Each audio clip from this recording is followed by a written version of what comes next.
પાટડીમાં ભૂગર્ભ ગટરની સફાઈ દરમિયાન બે કર્મચારીઓના ગેસ ગળતરને કારણે મૃત્યુ થયા. પ્રાથમિક તપાસમાં સામે આવ્યું છે કે બંને કર્મચારીઓને યોગ્ય સુરક્ષા સાધનો વિના ભૂગર્ભ ગટરમાં કામ કરવા મોકલવામાં આવ્યા હતા. ઘટનાને લઈને જવાબદાર સામે ફરિયાદ દાખલ થઈ છે અને મુખ્યમંત્રીનો કાર્યક્રમ પણ મોકૂફ રખાયો છે. હું મૃતકના કાકા છું અને હાલ મૃતક પોલીસ સ્ટેશનમાં એફઆઈઆર નોંધાઈ છે. હાલ એટલો નોંધવામાં આવેલ છે અને અત્યારે અમે મામલતદારમાં ન્યાય માટે તૈયારના અમારા સમાજને અમે ભેગા થઈને બેઠા છીએ. જો અમને યોગ્ય ન્યાય મળે એ પછી અમે ડેડ બોડી ઉઠાવશું, ત્યાં સુધી ડેડ બોડી ઉઠાવશું નહીં ત્યાં સુધી અમે ધારણા કરીને બેસી રહીશું. આ મૃતકને પૂરેપૂરું સહાય, મૃતકના પરિવારને અને મૃતકને પૂરેપૂરી સહાય અને પૂરેપૂરું એને વળતર મળે એવી અમારી માંગ છે. તંત્ર દ્વારા આપની સાથે કોઈ મુલાકાત કરવામાં આવી? તંત્ર દ્વારા અત્યાર સુધીમાં કોઈ મારી જોડે મુલાકાત કરવા માટે આવેલ નથી. મારું નામ છે ભાવિન સિરિસિયા, મૂળ માંડલ ગામનો અને અમદાવાદ જિલ્લો છે.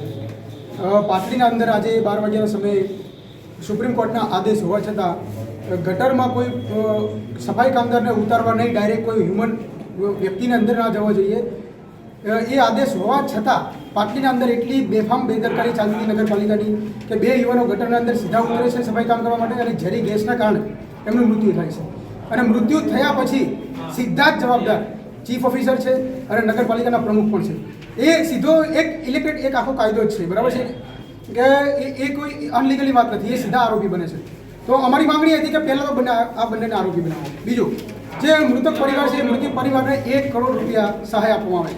કેવી રીતે 1 કરોડ રૂપિયા સહાય આપવું એ કંઈ મોટી વાત નથી, કોઈનો જીવ ખરીદી લેવાતો નથી. 1 કરોડથી કોઈનો જીવ પાછો મળતો નથી.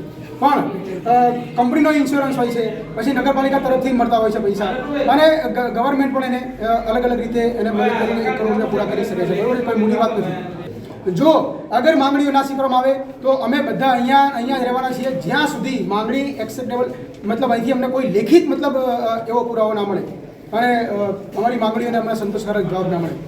પીડિત પરિવાર જે છે એના પિતા પણ સાથે છે, જે બાળકો મળ્યા છે એના.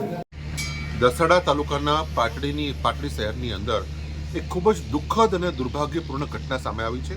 એક જયેશભાઈ અને ચિરાગભાઈ પાટડિયા નામના બે આશાસ્પદ યુવાનોના કરુણ મૃત્યુ થયા છે. સફાઈ કામ કરતા પાણીના સંપની અંદર ઉતરીને કામ કરવા જતાં ગુંગળાઈને મૃત્યુ પામ્યા છે.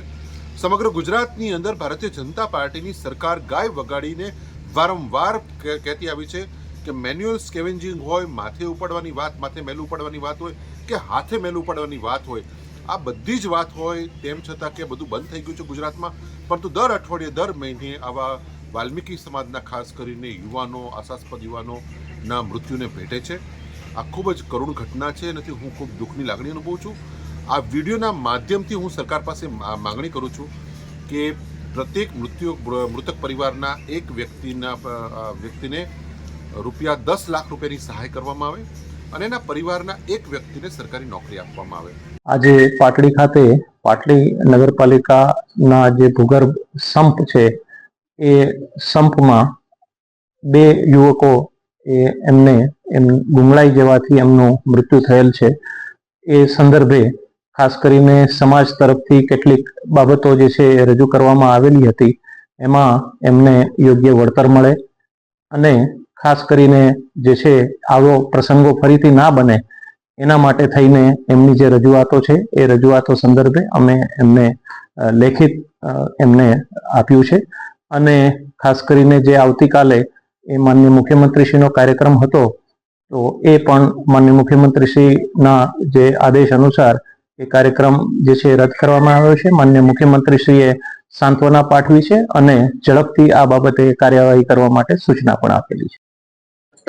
આજ રોજ મારા મત વિસ્તારમાં પાટડી નગરપાલિકાની અંદર ભૂગર્ભ ગટરના સંદર્ભમાં પંપ હાઉસની મોટર બગડતા એ પંપ હાઉસે ભૂગર્ભ ગટરના સંદર્ભના જેને કોન્ટ્રાક્ટ અપાયો છે એ એજન્સીના 2 કર્મચારી અમારા વાલ્મીકી સમાજના આશાસ્પદ યુવાન ઘટના સ્થળે જ મોત થયું. આ દુઃખદ ઘટના બદલ પરિવાર અને સમગ્ર મારું વિધાનસભા ક્ષેત્રના તમામ પ્રજાજનો એ દુઃખની લાગણી વ્યક્ત કરે છે.